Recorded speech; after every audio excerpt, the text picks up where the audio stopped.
Bom dia a você que nos acompanha neste domingo, dia 22 de novembro. Bom dia, Luciana. Bom dia, Nayara. Bom dia a você que está aí em casa ou na fazenda curtindo esse domingão.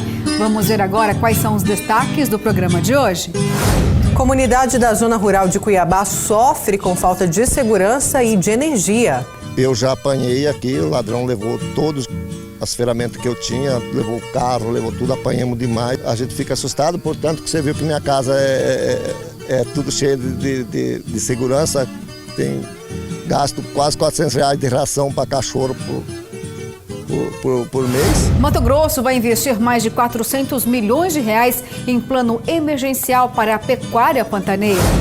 Eleições 2020. No quadro Papo Pão Café, a gente vai conversar com os dois candidatos no segundo turno aqui em Cuiabá, o Abílio Júnior do Podemos e o Emanuel Pinheiro do MDB. O assunto será agricultura familiar. E no nosso quadro Sabores do Cerrado tem aquela receita imperdível de dar água na boca.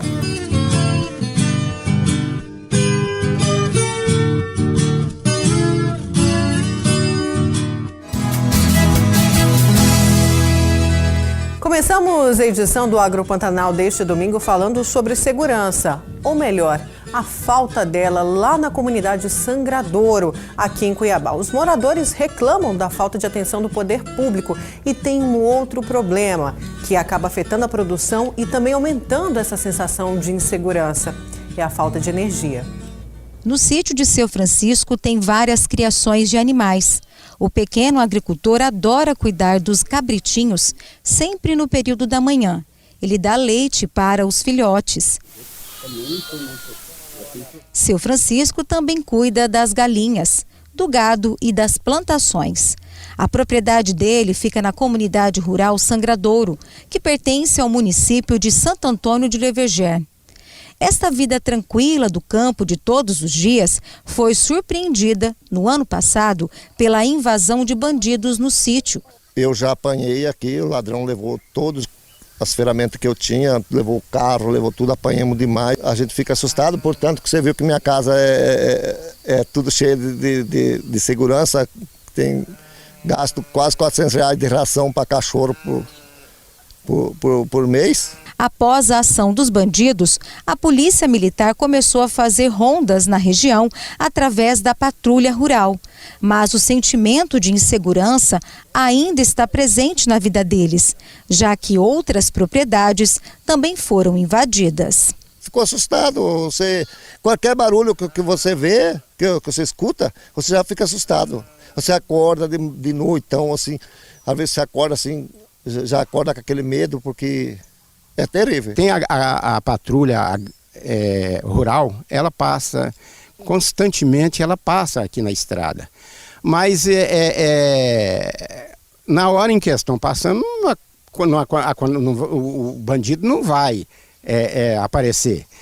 Porque é fácil dele se esconder também, é fácil dele se esconder. Porque você vê a zona rural, é muito fácil de esconder no mato. Eu acho que deveria ter uma assistência assim, mais constante, não uma vez por uma, duas, três vezes por semana, mas todos os dias em horários em que foge da rotina, sair da rotina. Porque quando cria rotina, o bandido sabe que naqueles horários corretamente a polícia está passando e eles não vão aparecer. Outro problema enfrentado aqui pelos moradores da comunidade é a falta de energia. Segundo eles, praticamente todos os dias acontece a queda de energia e os prejuízos são inúmeros. A moradora Fabiana é dona de um bar e uma mercearia e diz que sofre com estas quedas. A pequena produção de leite teve que ser interrompida devido aos produtos ficarem estragados. Nossa, o problema da energia aqui é um caos sério. Ainda bem que nós não temos assim, nós não somos doentes igual nossos vizinhos ali para ter problema do ar. Mas a gente não dorme com muito calor, mosquito. E a energia aqui, nós mudamos em 2014. Era pior ainda. Faltava luz 3 dias. Agora está faltando, pelo menos ele ainda está vindo assim mais rápido. Seu Francisco também já perdeu muita coisa. Aparelho doméstico que queimou. Tenho como provar que foram na garantia. Ovos, leite, tudo você perde, porque não tem como você ficar 24 horas manter uma coisa que precisa ser refrigerada, não tem. O presidente da Associação dos Agricultores de Sangradouro explica que parte do problema da falta de energia foi resolvida. No entanto, a rede elétrica está muito sobrecarregada. Já tem mais de 200 transformadores instalados na mesma rede que estava saturada em 1990, foi quando eu fiz minha casa. Porque aqui chegamos a produzir, na região, 24 mil litros de leite por mês. Hoje não produz 2 mil, porque instalaram os resfriadores e a perda constante, que faltava energia até 72 horas, 48 horas, 72 horas. Então isso foi desmotivando. Hoje, você sabe o seguinte, para produzir temos que ter a energia. Meu Deus, que situação, né? Vendo tudo isso, parece até que a energia é de graça e é justamente o contrário. Tudo bem, né, que a energia rural é bem mais em conta do que a urbana, mas o que justifica, né, tanta interrupção assim no sistema, com 2 problemas gravíssimos ainda. A gente viu aí a falta de segurança nas propriedades e também a perda da produtividade. Olha só, o homem do campo, principalmente da agricultura familiar, já está padecendo com a questão da estiagem. E como se não bastasse esse grave problema, tem ainda a questão da energia. Padeceu muito, né? Com aquela seca dura que a gente teve aqui em Mato Grosso, mas olha só, Luciana, eu quero primeiro falar da falta de segurança, que é um problema muito grave. A gente viu aí histórias e eu particularmente já tinha conversado com algumas pessoas da comunidade Sangradouro que já sofreram assaltos com requinte de crueldade, de serem amarrados dentro de casa, a mulher ser ameaçada de estupro, enfim, diversos fatores que eles não deviam passar se tivesse uma segurança efetiva ali. Eles estão cobrando, né? Eles cobram que tenha um posto da polícia um posto fixo da polícia, que tenha a patrulha rural. Daqui a pouco a gente vai falar inclusive disso, mas que tenha essa segurança do poder público para eles, que eles não precisem, né, garantir a própria segurança, não só, né, só eles. Mas, e você tocou um outro assunto, a falta de energia. A gente viu a história aí do personagem que veio a Cuiabá para poder pegar oxigênio, respirador, por conta da energia. Isso pode, inclusive, isso afeta a vida dele, né? Levando aí, inclusive, à morte se ele não vem para Cuiabá. Olha o desespero desses moradores ali do Sangradouro. Isso não pode continuar. Não, Luciana. a gente sempre abordou que a vida inteira, né, que o campo era um local de tranquilidade. Já foi, hoje não é mais. Mas olha, o que é interessante a gente abordar aqui está justamente mostrando todo esse problema que acontece nas áreas rurais, porque não é um fato isolado. Recentemente saiu uma pesquisa que inclusive até a GER participou. Você acredita que a região do Pantanal, por exemplo, a gente está falando do Sangradouro, mas só para mostrar que não é um fato isolado em Mato Grosso, não. Lá no Pantanal, a interrupção energética era praticamente 26 vezes mais do que São Paulo, a maior cidade desse país. E também tem um outro detalhe, viu? O período de interrupção era gigante. Já imaginou hoje ficar 8 ou 13 horas sem energia? Era praticamente esse o prazo. Olha só que insegurança, quanto prejuízo. E nós estamos vivendo o quê? A era digital, da modernidade, e nós não temos ainda uma qualidade na prestação do serviço. Eles já ficaram mais de 24 horas sem energia. Aí você perde a produção que você tem armazenada e claro que isso afeta diretamente a saúde e a qualidade de vida deles. Mas tem nota, né, Luciana? Tem resposta que a gente a gente tem cobrado isso sempre da Energisa e eles falaram que estão trabalhando para essa solução. Eu vou começar aqui ler essa nota que foi encaminhada à nossa produção. Em nota, a Energisa informa que trabalha priorizando a qualidade do fornecimento de energia elétrica em Mato Grosso, sempre de maneira estratégica para que sua atuação possa ocorrer de maneira mais eficiente, dentro dos desafios de um estado com proporções continentais. O distrito de Sangradouro tem recebido ações e manutenções e modernização na rede de distribuição de energia elétrica. Em 2020, a região já recebeu limpeza de faixa, poda, entre outras ações de melhoria do fornecimento de energia. Mas a nota não acaba aí não, viu, Nayara? A Energisa ainda disse que a concessionária, né, ela explicou que já identificou que os últimos problemas registrados na região não estão ligados à extensão de rede, como questionado pela reportagem, mas sim por árvores que já foram podadas este ano e voltaram a crescer aí com o início das chuvas. Fato agravado pelos ventos fortes dos principais temporais do período chuvoso em outubro. A Energisa realizou uma nova vistoria na região essa semana e já está trabalhando em um novo plano de melhorias no distrito. Bom, tem que trabalhar mesmo, né? Até porque a chuva mal começou e está sendo culpada já por essa situação. Tem alguma coisa estranha aí. Tudo bem, a gente respeita muito o posicionamento da Energisa, deu uma resposta, mas será que não está faltando algo a mais? Pois é, e a gente ligou e eu cobrei, na verdade, por coincidência, eu encontrei a assessora da Energisa que garantiu que o problema vai ser resolvido. Então a gente vai voltar depois no Sangradouro para ver como que está essa situação da energia elétrica. Tomara que realmente esteja resolvido quando a gente voltar lá, Luciana. É o que se espera.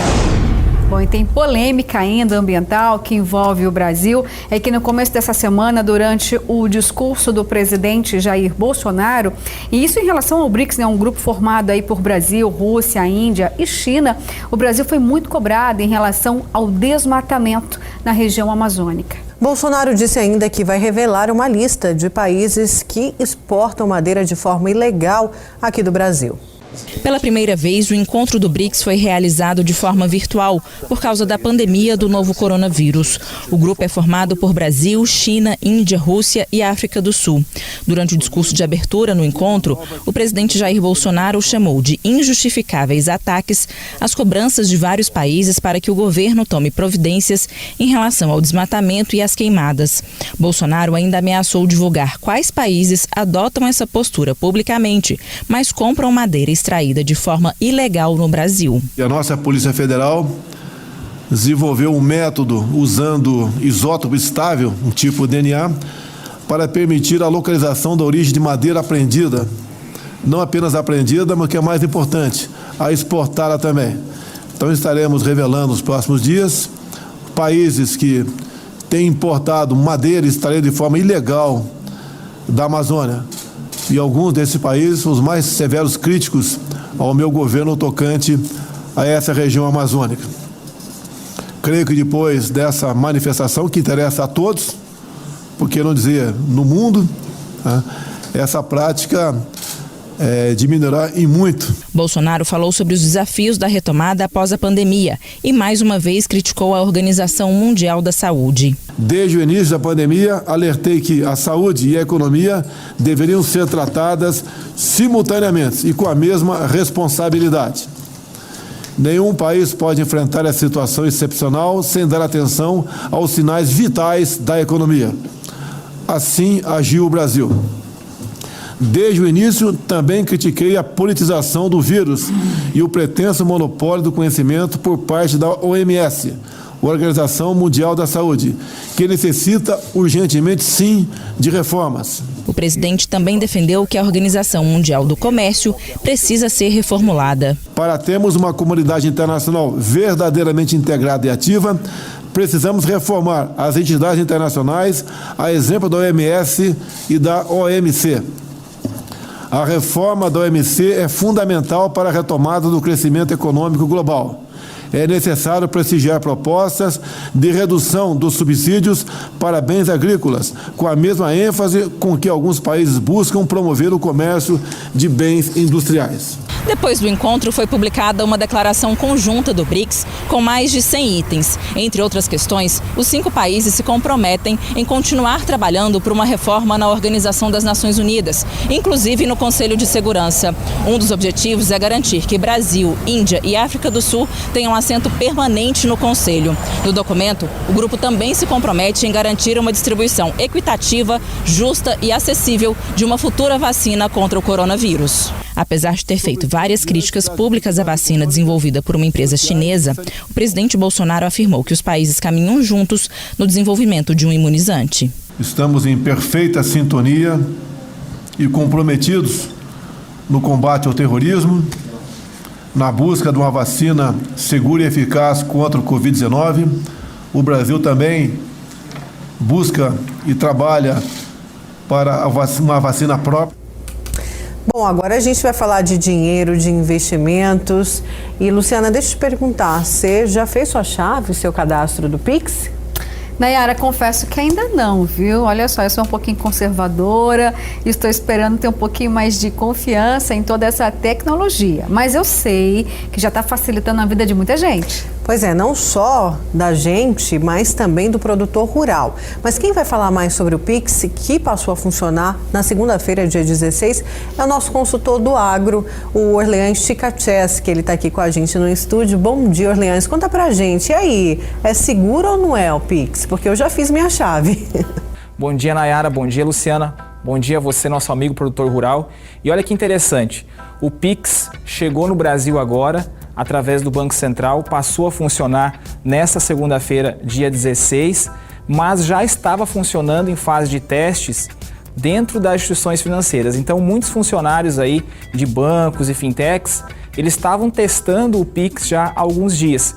E é uma modalidade nova que, de fato, atrai um olhar aí em relação à segurança, mas o Banco Central regulamentou várias medidas de segurança e trouxe aí alguns mecanismos que podem sim proteger o usuário disso tudo. Tem alguns pontos que vale a pena a gente pensar, né, gente? Diz uma coisa pra mim, eu sei que é uma facilidade incrível, né? De segunda a segunda, 24 horas, feriado também, domingão. Mas se eu fizer, por exemplo, uma transferência errada, como que é o estorno? Não é possível? Olha, Luciana, é interessante essa pergunta sua porque é basicamente como funcionam a TED e o DOC hoje, né? Antigamente nós tínhamos o DOC, que ele tinha um certo horário, ele entra no dia seguinte. Depois a TED ficou mais conhecida, então a partir do momento que você enviou uma TED, você não consegue mais receber de volta o dinheiro, a não ser que aquela pessoa que recebeu o recurso na conta dela devolva para você, e o Pix é basicamente no mesmo formato. Então, na verdade, não existe um estorno, né? Ela é uma operação que roda em menos de 10 segundos e depois que você efetivou, depende, se você fez errado, depende que a outra pessoa devolva para você. Então, isso inspira um certo cuidado, sim, mas hoje já é uma prática normal pela TED. Então existe essa dúvida, mas a TED já funciona assim, então não tem a devolução, né? Tá bom, Agora, Orleans, outra dúvida, né? Você tem 3 formas de cadastrar essa chave, por e-mail, por celular e por CPF. O que você recomenda, isso também para o nosso querido amigo do campo, nossa amiga do campo, que talvez não tenha uma facilidade tão grande com a tecnologia. O que você recomenda para o homem do campo? Porque a grande vantagem é a questão da taxa, de não ter. Mas também pode complicar a vida de quem não tem aí não tem um conhecimento tecnológico adequado. Com certeza, Nayara. A recomendação é que faça pelo CPF primeiramente, né? E ele escolha a instituição financeira que ele está mais habituado ali a trabalhar. Porque é uma chave para cada item desse que você trouxe. É possível ter 5 chaves na pessoa física e essas outras chaves elas podem ser números aleatórios. Mas a grande recomendação aqui é que a pessoa faça esse cadastro pelo CPF dela e vincule o CPF na chave Pix da instituição financeira da qual ela está acostumada a trabalhar. O benefício geral do Pix, gente, é realmente aí a isenção de tarifa e a facilidade que isso dá, principalmente na pessoa física. Porque além de não cobrar a tarifa, é um pagamento instantâneo, 24 horas por dia, 7 dias por semana. E a gente sabe que o homem do campo é tão ocupado durante o dia e às vezes durante a noite quer fazer um pagamento, uma transferência, alguma coisa. Hoje tem uma limitação e com o Pix não tem limitação mais em questão de horário e final de semana.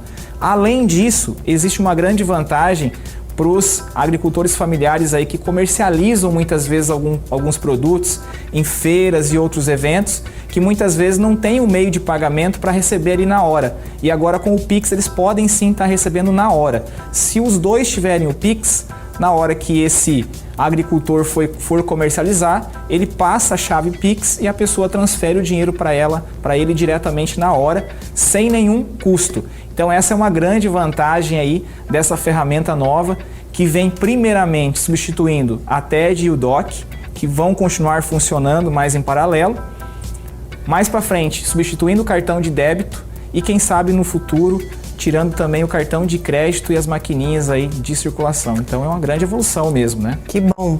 E, Orleans, outro assunto rapidinho, aproveitando que a gente está falando de investimentos para o homem do campo também, a gente não pode deixar de falar de política, porque está tudo entrelado, né? E a gente teve aí as eleições suplementares ao Senado. Tivemos as eleições, Cuiabá tem segundo turno, mas tivemos que escolher também um senador. E o escolhido foi Carlos Fávaro, que é fortemente ligado ao agronegócio. E aí, Orleans, vai ter impacto para Mato Grosso? Porque o senador eleito chegou a falar de se trazer mais investimentos para o Estado, inclusive de abrir portas para outras instituições financeiras. Olha só, Nayara, é uma situação importante também essa eleição, né? A gente saindo agora um pouquinho desse cenário financeiro, indo mais para esse lado político, que também tem tudo a ver com a economia, né? Essa eleição, ela foi muito favorável aí para a bancada do agronegócio lá no Senado, né? O Senado ele tem um papel importante lá em Brasília, que ele dá uma regulada nos interesses dos estados, porque diferente da Câmara de Deputados federais lá, que é ocupada em proporção à população, o Senado ele tem apenas 2 cadeiras por estado, mais um cargo de suplente. Então são 3 cadeiras ali por estado de forma igualitária. E o senador eleito agora nessa eleição suplementar, Carlos Fávaro, tem um pé muito forte no agronegócio, tem origem no agronegócio, é um paranaense que começou aqui há muito tempo no Mato Grosso, na região de Lucas do Rio Verde, foi presidente de cooperativa de produção, depois presidente de AproSoja e por aí vai, uma carreira muito forte ligada ao agronegócio. E isso sim traz interesses político-econômicos importantes para o Estado, né? Então, além de atuar muito forte num ambiente onde ele pode regular os recursos e administrar também certos pontos políticos de caráter nacional e internacional, ele pode sim interferir aqui beneficamente para o agronegócio de Mato Grosso, trazendo inclusive outras instituições para atuar aqui dentro. Então existe uma expectativa muito forte em relação a essa eleição, expectativas boas. Ele já ocupava esse cargo de forma interina lá no Senado, mas agora eleito então aí pelos próximos 6 anos. E isso traz então um grande reflexo positivo para a economia do Mato Grosso. Obrigada, Orleans, pela sua participação aqui, foi uma aula gigante, viu? Obrigada, Orleans. Luciana, só destacar que a gente espera também que o senador olhe pela agricultura familiar, principalmente no que se diz respeito à regularização fundiária, porque sem o título da terra é impossível aí conseguir qualquer linha de crédito. Nayara, hoje o senador, mas no passado foi o vice-governador de Mato Grosso e à época ele disse, né, que o Estado era atrapalhador. Então eu só espero que ele não esqueça desse detalhe e traga aí a desburocracia para que Mato Grosso, para que o Brasil, nas questões produtivas, né, possam ser aí alavancadas. E como você bem disse, a questão da regularização fundiária já é uma demanda muito antiga, então, portanto, merece sim uma atenção diferenciada, até porque o Brasil é agro, mas não é só agro. A agricultura familiar, os pequenos produtores também fazem parte aí dessa gigante produção que leva todos os dias alimentos à nossa mesa. E a gente está pagando caro pelos alimentos. Ou seja, se houver aí um investimento, uma política séria para favorecer os pequenos também, talvez a gente tenha aí uma justa realidade. Certo? Bom, então agora a gente vai para o nosso Giro Agro. O número de bovinos terminados em confinamento em Mato Grosso deve recuar quase 14% na comparação com o ano passado. É o que aponta o terceiro levantamento das intenções de confinamento feito pelo IMEA, o último deste ano. A pesquisa ouviu 120 dos 161 confinadores no estado e revelou que 1/3 deles não confinou animais este ano. A estimativa é de que, ao todo, 709.933 bovinos sejam terminados no coxo em 2020, salto de 10,7% quanto ao volume estimado em julho, mas 13,8% inferior ao registrado no ano passado. São 114.292 animais a menos. O aumento dos preços dos insumos usados na alimentação foi apontado pelos pecuaristas como o principal motivo desta queda. Segundo o IMEA, o custo médio por cabeça confinada ficou em R$ 9,27 por dia. A saca do milho disponível em Mato Grosso ultrapassou a casa de R$ 63,00 em média. O preço é o maior da história no estado, que é o principal produtor do grão no Brasil. A valorização do cereal coloca em alerta as usinas que utilizam milho como matéria-prima para produzir etanol. Para manter a viabilidade do negócio, as indústrias têm adotado estratégias para seguir operando. Das 16 usinas de etanol de milho em operação no país, 9 estão no estado. Juntas devem consumir este ano cerca de 100 milhões de toneladas do grão. Para 2021, esta demanda deve aumentar com a ampliação da capacidade de 3 fábricas e a inauguração de outras 2. Mato Grosso é o maior produtor de grãos do país e para esta safra, a colheita prevista é de 75 milhões de toneladas. Para dar conta de transportar tanto volume, seja para exportação ou mercado interno, os caminhões são maioria, mas os trens também começam a ganhar espaço.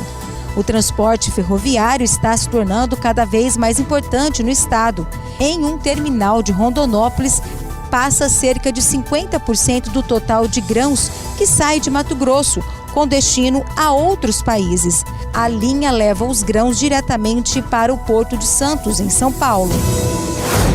E daqui a pouquinho a gente volta com um assunto muito importante. Mato Grosso vai investir mais de 400 milhões de reais em plano emergencial para a pecuária pantaneira.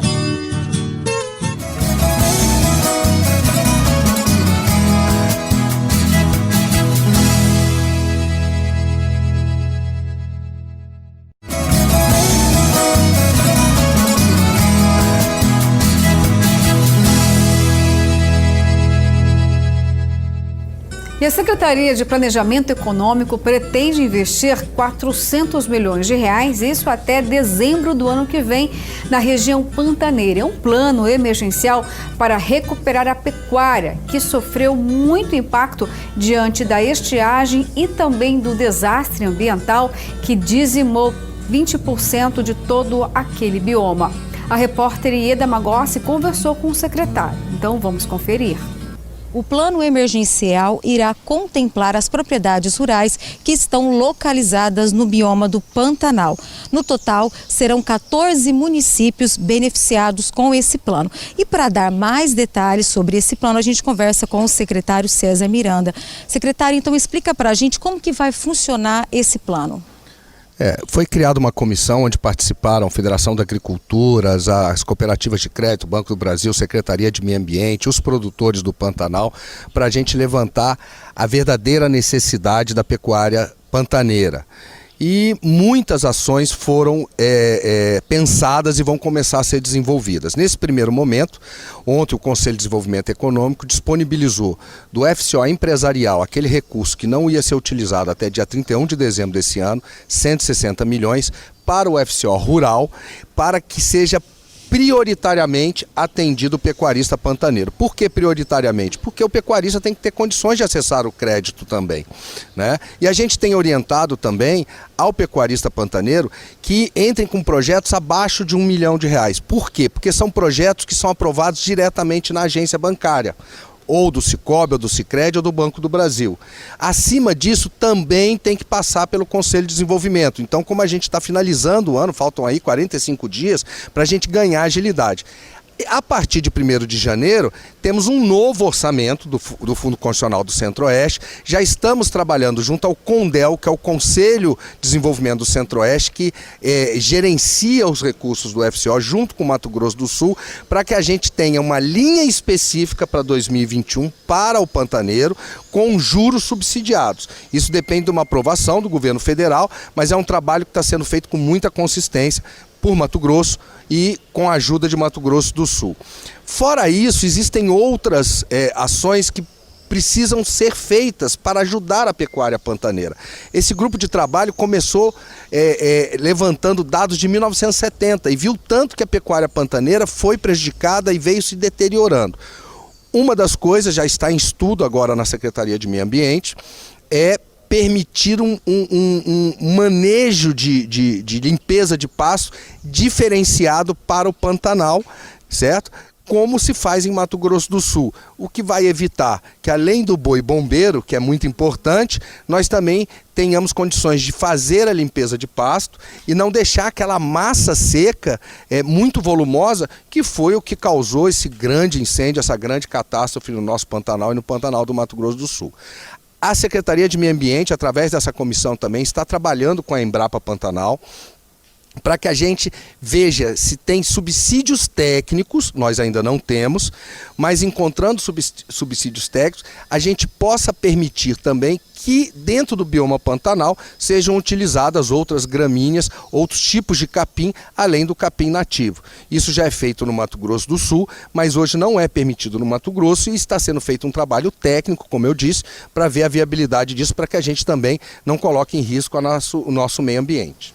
Agora, secretário, existe um pré-requisito, por exemplo, para esses pecuaristas se enquadrarem aí para solicitar esse crédito? Não, financiamento normal, como é qualquer outro tipo de financiamento. Por isso que nós colocamos prioritariamente.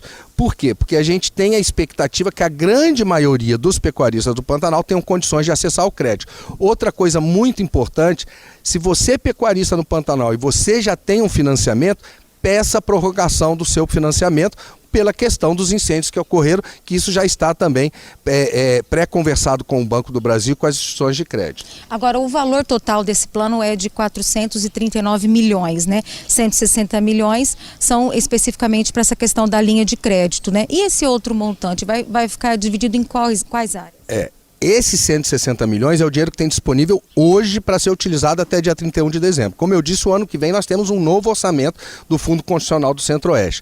Fora isso, esse valor de investimento que a comissão chegou à conclusão que seria necessário, tem várias áreas. Tem o setor do turismo, que nós já estamos investindo, tem a questão da recuperação da Transpantaneira das pontes que foram queimadas, a Cinfra já está tomando providências nesse sentido. Então, esse recurso não vai ser aplicado diretamente para financiar o pecuarista.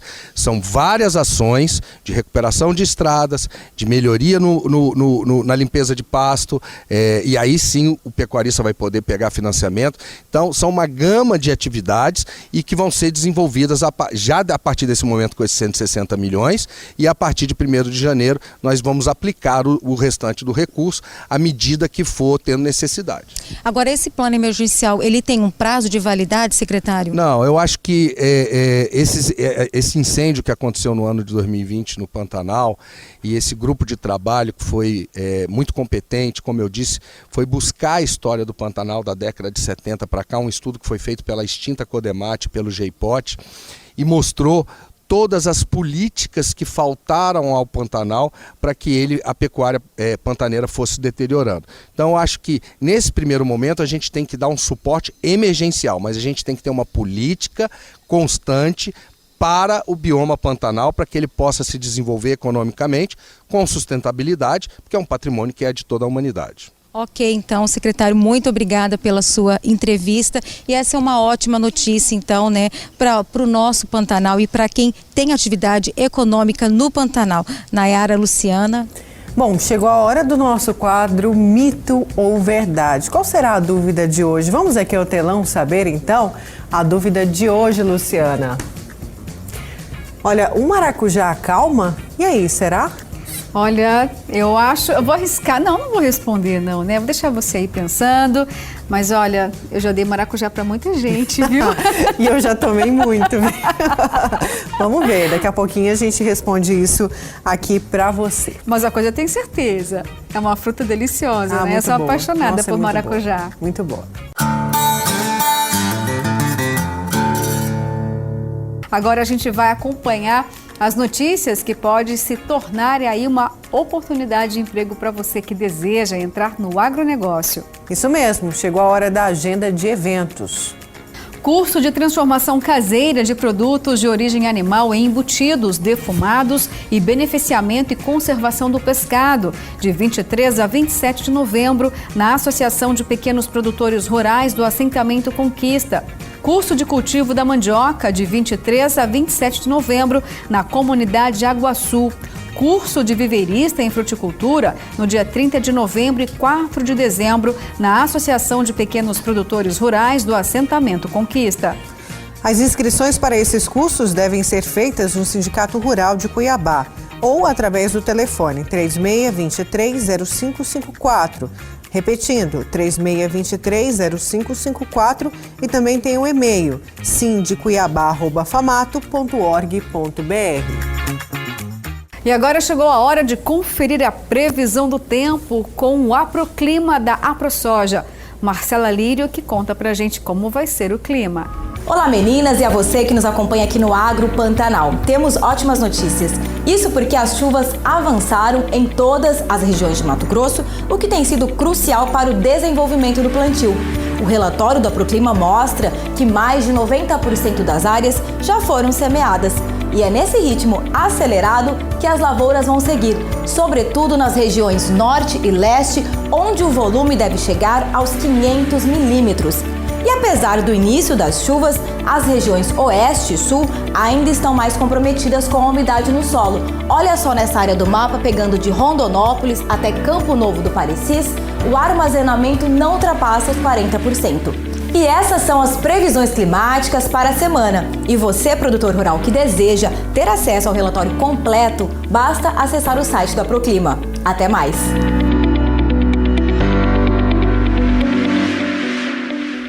E no primeiro bloco do programa de hoje, nós falamos sobre a falta de segurança na comunidade Sangradouro aqui em Cuiabá. E a repórter Ieda Magossi conversou com a Patrulha Rural sobre a segurança de outras comunidades, inclusive a Sangradouro. Vamos conferir. Nayara, Luciana, essa situação da falta de segurança nas comunidades rurais é uma realidade aqui em Mato Grosso. E para dar mais detalhes, sobre como a polícia tem atuado, nessas questões nas comunidades, a gente vai conversar agora com o Tenente Coronel Edilson Figueiredo. Tenente Coronel, então explica para a gente, nessa região aí de Santo Antônio de Leverger, que é onde o senhor atua, qual é a realidade hoje em relação a essas questões de criminalidade, de assaltos nas comunidades rurais? Bom dia comunidade. A região de Santo Antônio, a área que compreende a área de atuação da Terceira Companhia, ela atua em basicamente 74 comunidades rurais, e uma diversidade no número de propriedades rurais. Nós temos desenvolvido aqui o trabalho de patrulhamento rural. Nesse patrulhamento rural, nós buscamos justamente essa aproximação com a comunidade e, inclusive, ali na região do Sangradouro, nós estamos mobilizando a comunidade para que eles constituam ali um Conselho Comunitário de Segurança, que seria o canal de comunicação mais fácil e de fácil acesso com a Polícia Militar para que resolvam esses problemas de segurança pública. Então, nós temos mantido o patrulhamento nas comunidades, as abordagens, a realização de operações, especialmente nessas vias de acesso, não só na prevenção de crimes e na aproximação com a sociedade, mas também para enfrentar tráfico de droga e outros crimes que usam dessas vias menos policiadas para traficar e contrabandear produtos ilícitos. Tenente Coronel, uma das questões apontadas também pelos moradores dessa comunidade Sangradouro é que a polícia até chega e até faz o trabalho de percorrer aquela comunidade, mas de alguma forma não para e não conversa com os moradores, Isso realmente tem acontecido? O que o senhor pode falar sobre isso? Eu tenho dito que a polícia é o povo e o povo é a polícia. Então, assim como muitas das vezes a população ela reclama que a polícia não aproxima, também nós sentimos uma certa dificuldade da própria população em se aproximar da Polícia Militar. Inclusive, muitas das vezes, eles temem até que eles sejam reconhecidos como informantes da Polícia Militar. E isso é uma dificuldade que nós temos enfrentado na região, né? Então, nós temos conversado bastante com os nossos policiais para que nós possamos ser esse agente promotor de segurança e que nós busquemos junto à comunidade essa conversação, né, esse diálogo. E nós aproveitamos justamente esse espaço para que nós temos esse incentivo da população e também buscar a conversação com a Polícia Militar e não só com a Polícia Militar, de manter um diálogo com os vizinhos, com a comunidade em geral que ela está, para que ela possa se organizar, articular para auxiliar nessa parte de segurança pública. Agora, em relação à orientação para os moradores de comunidades rurais, que a gente sabe que essa questão da criminalidade acontece e com frequência, né? Como que um morador deve se proteger? Quais seriam as atitudes e as práticas, né, que eles poderiam adotar para se proteger? Dentro desse patrulhamento rural, nós já estamos com duas ações específicas, né? Uma que é o desenvolvimento do projeto Guardião, onde a comunidade ela tem o acesso através de aplicativo de rede social, WhatsApp, para que eles possam fazer contato com a guarnição de serviço, com o comandante e com todos os policiais que atuam naquela região. Então é um grupo fechado, né, onde a comunidade ela tem esse contato direto com a Polícia Militar. Então, essa aproximação que nós pedimos e que nós queremos também estar junto com a comunidade. Ok, então, Tenente Coronel, muito obrigada pelas suas informações. E é isso, né? Essa parceria entre a comunidade e a Polícia Militar para evitar que aconteça, né, esses tipos de crime nas comunidades rurais. E olha só, eu te espero no próximo bloco porque está imperdível.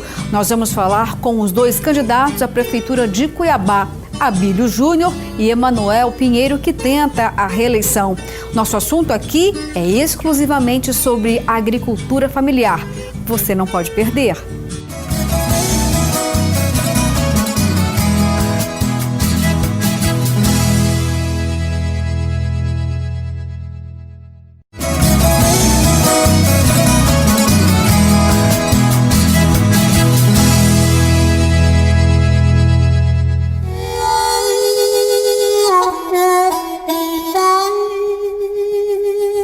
Eleições 2020, Cuiabá tem segundo turno, que acontece no dia 29 de novembro, domingo que vem.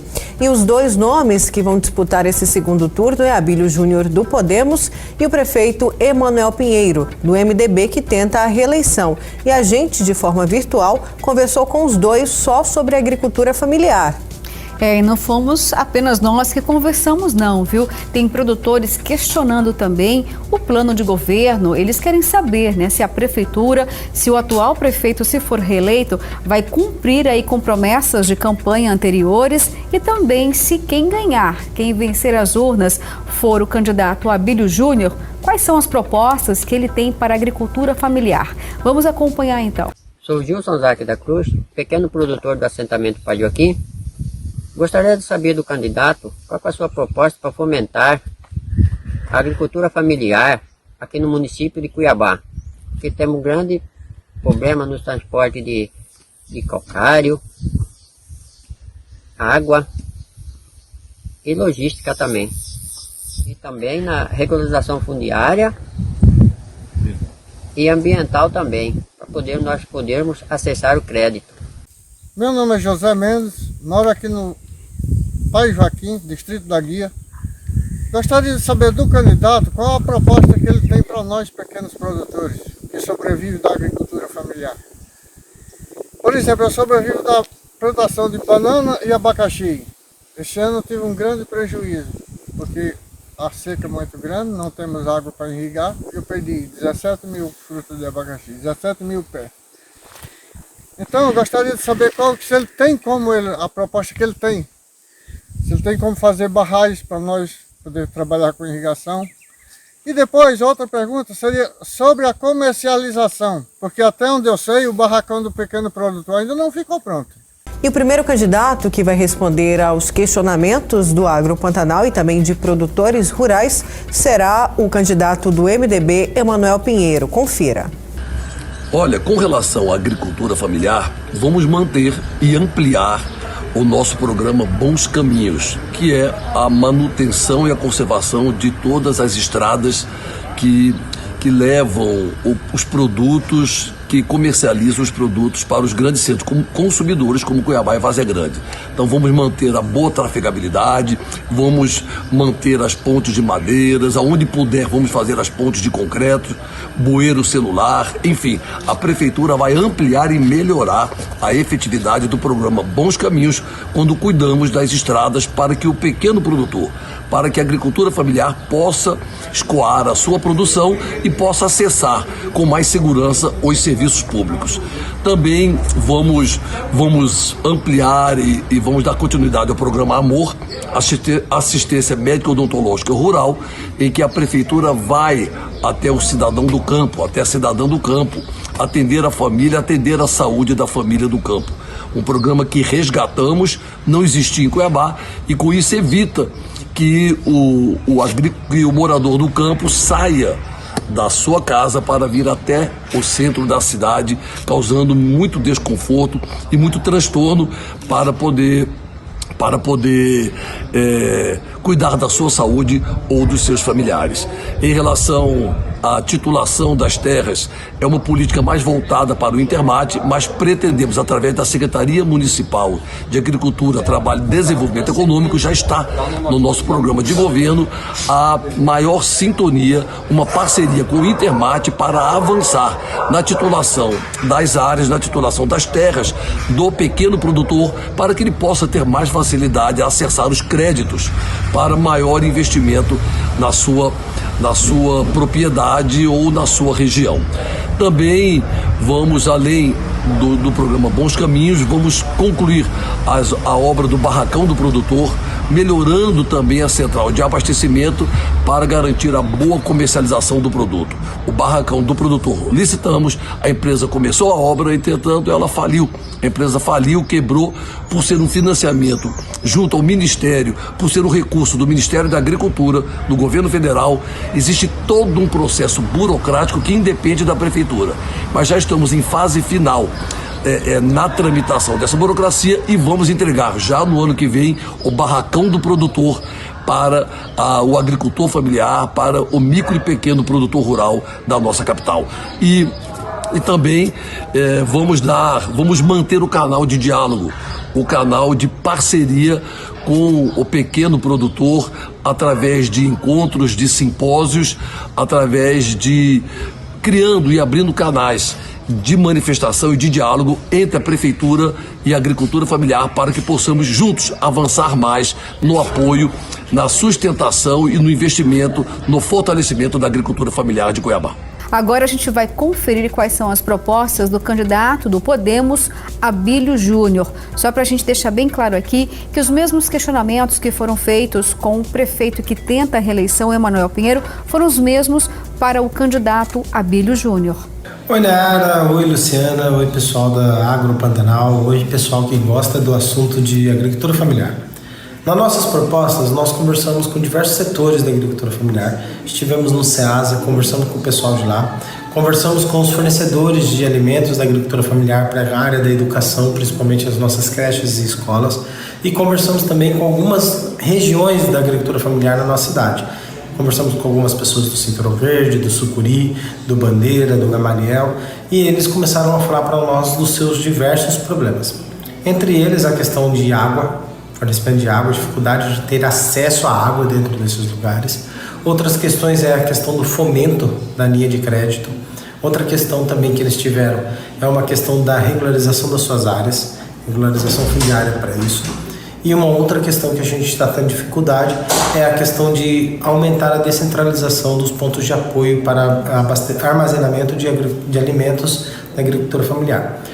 E sobre o SEASA ainda, a gente andou bastante lá com a Baixinha, lá no SEASA, junto com outros amigos também lá do SEASA, e percebemos que precisa de um banco de alimentos também, para poder ajudar a gente a evitar a perda dos alimentos, que é aqueles que não são facilmente comercializados. Além disso, a gente percebe que no município de Cuiabá há pouco incentivo para a agricultura familiar e há pouco apoio técnico, ou seja, a Prefeitura de Cuiabá poderia ajudar a esses produtores a ter um conhecimento técnico sobre aquilo que produzem. Esse conhecimento técnico poderia ajudá-los a produzir melhor e assim conseguir fornecer alimentos de melhor qualidade para o nosso município. É muito importante a gente falar aí para a agricultura familiar de Cuiabá, tem muitos produtores, hoje mesmo a gente falou lá da comunidade sangradora que é aqui na capital, então a gente deseja nesse momento boa sorte na escolha do novo prefeito de Cuiabá, que o nosso telespectador, que é eleitor também, exerça o seu papel de cidadão e de cidadã no domingo, dia 29. Nayara, assim como a saúde, a educação e outras áreas são prioridades do poder público municipal, a agricultura familiar não pode mais ficar de fora. Tem que ser prioridade, tem que ter projetos, tem que ter acompanhamento. Não basta apenas ter uma secretaria para intitular que ela representa essa classe. Tem que trabalhar por ela, tem que estar junto ali com o homem do campo, com a mulher do campo, porque o que eles estão pleiteando são, de fato, mais oportunidades para incrementar a produção. E nós aqui do Agro Pantanal temos uma missão, né? Nós estamos levando essas demandas e acompanhando as respostas do poder público. E esse ano pode entrar uma nova gestão ou se permanecer a mesma, não vai mudar nada. A gente vai continuar aqui mostrando todas as mazelas e as conquistas também. A gente está em busca de uma agricultura familiar mais justa para o homem do campo. É o nosso desejo.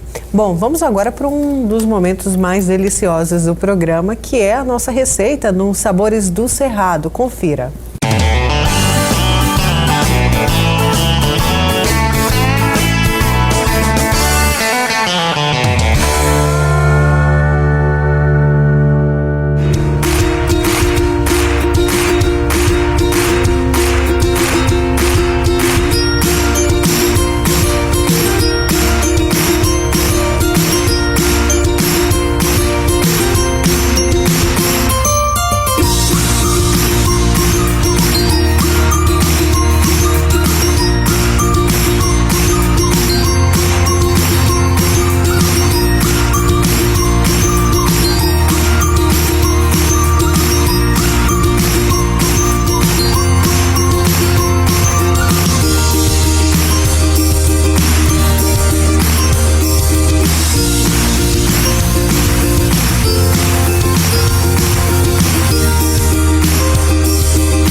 Receita fácil e saborosa, viu? Dá para fazer para você, Lu. Pode deixar. Vou cobrar. Gente, chegou a hora de saber aí a resposta do nosso quadro Mito ou Verdade. A pergunta era, vamos saber aqui no telão a resposta, se o maracujá acalma, será? Verdade, acalma. Essa eu já sabia, gente, porque eu já fiquei calma com o maracujá. Agora a pergunta, né? Vem outra pergunta e eu vou fazer para a Luciana. Por que acalma, Lu? Olha, todo mundo deu maracujá para alguém. Tenho certeza que você está em casa dizendo, olha, eu vou fazer um estoque aqui, aumentar o estoque de maracujá. É até uma história, né? É fato científico, é tão bonitinha, porque diz que o maracujá ele é uma planta medicinal, conhecida como a flor da paixão. E a substância que acalma é passiflora, Nayara. Então, olha só, ela é rica em propriedades sedativas, naturais e livre de contraindicações, já que não causa dependência no organismo. Ah, pronto. Se não tem contraindicação e é natural, né? Vem de uma fruta, pode. Maracujá na gente, maracujá em todo mundo que tá aí estressadinho. É isso aí, gente. Bom, E vamos ficando por aqui, né, Luciana? O Agro Pantanal de hoje. A gente agradece sempre a sua companhia, a sua participação. Você que acorda cedo aí nesse domingão, acompanhando a gente aqui no Agro Pantanal. Muito obrigada. Obrigada mesmo, gente, de coração. Nós aqui vamos continuar trabalhando muito durante a semana toda para chegar num domingo maravilhoso como esse e para levar para você a melhor informação. Então, fique conosco. Um ótimo final de semana e uma semana abençoada. Tchau, gente.